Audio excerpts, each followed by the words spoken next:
Students who are planning to come to Germany for the study visa normally ask one question: how much will be the living expense in Germany? This video will answer their questions. First of all, let's categorize major expenses in Germany.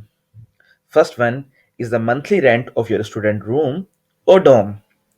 Then comes your health insurance, and then your food expenses for sure.